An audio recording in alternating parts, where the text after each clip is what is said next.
So this car here is a 1977 Chrysler Imperial Borum, okay? And it's not only any Chrysler Imperial Borum, this was the King of Iran's car in 1977. Apparently, his family escaped the revolution in 1978 in this car. And it is exactly the same floor plan and everything as a Chrysler New Yorker, which was already a very high-end luxury car of its time.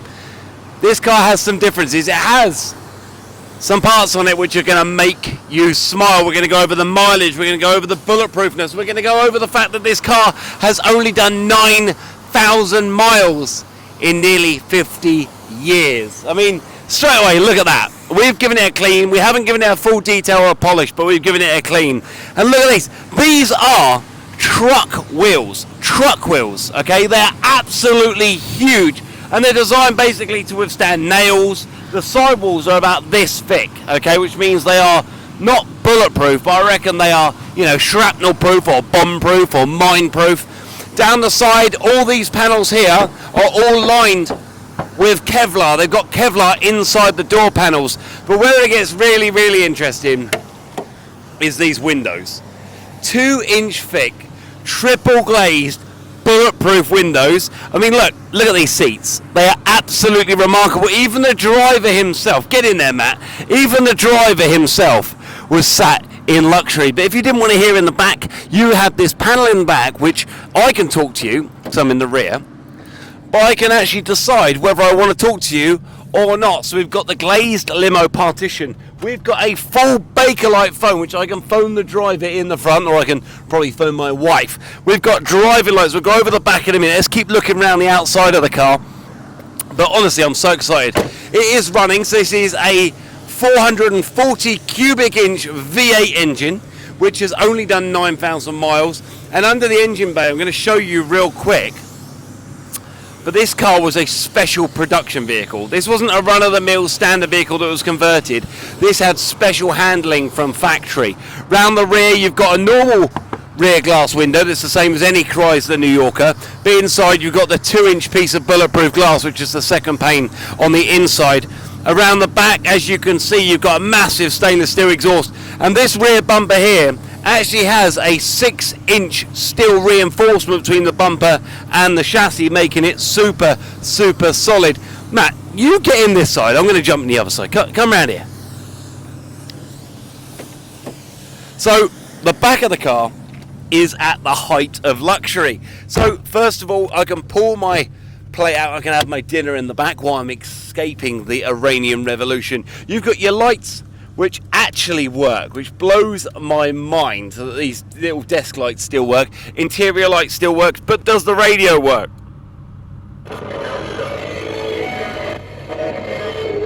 It does! Even the radio works! I mean, over here I'm pretty sure you've got the same. You've got another, oh, that's a little pamphlet for your books and your maps and your top secret details. In your armrest, you've got, basically, you can get 3 of you in the back, but you pull the armrest down, you've got the Bakelite phone, which I can't really hear much, probably because it's got Iranian dial tone. That's really, really cool to have that still in the back. And this is the bulletproof glass I was talking to you about earlier. I mean, it's very hard to clean the inside because you have to actually remove the glass from the outside, but this car is immaculate. And 9,000 miles, you can hear it running in the background. It is so smooth. That V8 engine hasn't been serviced in a while. We checked the oil level, we topped the oil up, we topped the gearbox oil up.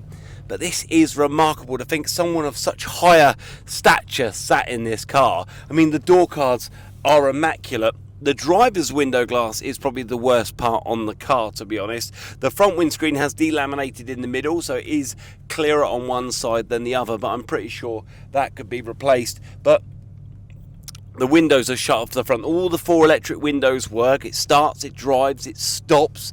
The brakes are good. In the boot is something very special. So if you do get into a gas attack or the vehicle is, you know, caught on fire, it's got a recirculation system in the boot that actually recircs the air from outside the vehicle into the vehicle so that it's completely safe. And let's go around. I'll get the keys out. So I'm going to show you the engine quickly.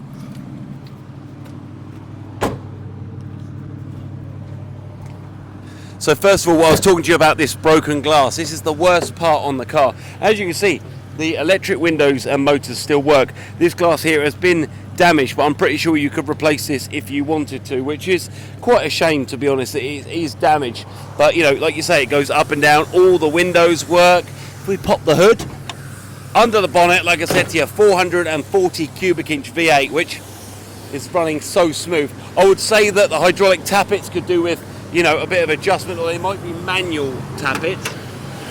But there you go. So you've got this aluminium panel at the top here to stop anything coming down onto the radiator and damaging it. If you look in here, you've got this metal part here, this 1/2 inch thick to the sides, and it's got this grill to stop anything coming through. If you look down, you can see it's got a panel to stop anything coming up from underneath as well.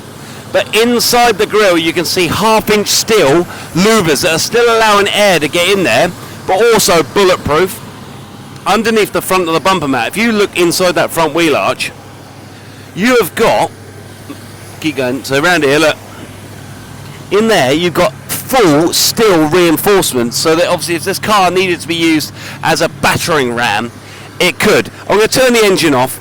So one of the rocker cover gaskets is leaking onto the exhaust manifold, hence a little bit of smoke. The car has got full fire extinguishers in the front of the vehicle. Look at that. Hang on, can't get the key out. So, all the keys work. I don't have the driver's door lock, but they're easy to get off Rock Auto. Round to the boot. This is where it gets very, very interesting, because those tyres, I can assume, would be quite hard to replace. That doesn't matter, because you've got a spare one in the boot with more fire extinguishers. You've got the original floor mats that this left the factory with. You've got boot jacks. You've got absolutely everything. And if you look here, this pipe here gets the air from the rear lights area and recirculates it into the cab. And as you can see, it goes into the back of there and recirculates it and makes sure that you are not getting poisoned or, you know, anything like that. You've got spare discs, spare brake shoes, you've got spare brake pads. This is the original Motorola telephone booklet from 1977. You look at it, it's got the tuning tools, it's got absolutely everything in it. This is just remarkable. I'm so excited about this car, but like everything, you've got to let these babies go, all right? Look, the original sticker showing you how to jack the car up. This car is just immaculate. 9,000 miles. I can't go over how good this car is. Okay, if you can buy a vinyl top of Rock Auto for about £220 if you want to make it immaculate. The bodywork has got dents and a few scrapes here and there, but overall is in really, really good condition. I mean, it's just amazing, and this car has sentimental value to me.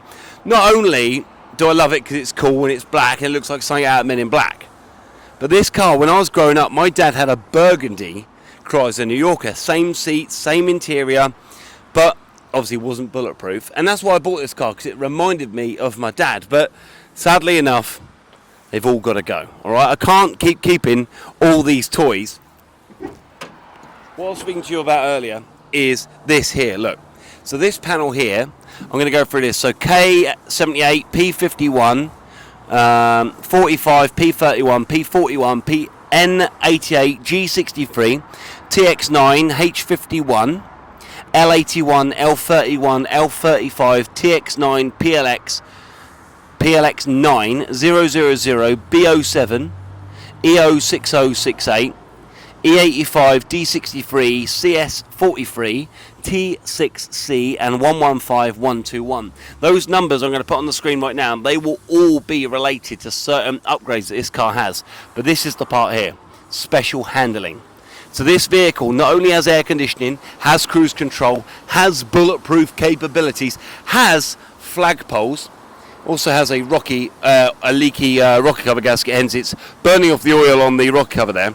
This car is so special. But you heard it here first. It is going up for sale. I'm going to throw a montage together of some amazing photos that the lovely lad Matt from MC Car Media has put together. This car is going to go on eBay. The link is in the bio below to the eBay advert. I've got the original keys. I've got a V5 certificate in my name. This car is a one of one in the world. It's the only bulletproof car you can buy for Mondeo money. It's the only bulletproof car for sale in England that was owned by the King of Iran. if you guys at home are looking for a vehicle that you can escape Brexit, you can escape the Labour government, you can escape Nigel Farage or whoever you love, I don't care, I'm not into politics, but if you want to get something to get you out the shtuk, this is the car for it. It starts, it drives, it stops, it will need some love, but frickin' how it's cool. Guys, thanks for watching this episode on Make or Break. I'm going to throw the montage together, and then I'll see you next week on another episode of Make or Break, you absolute majestic legends. Please don't forget to hit the subscribe button, hit the like button, and please comment in the section below. Do you love it? Do you hate it? Do you want it? Do you want me to scrap it? Do you want me to shoot it? Tell me below. See you next time.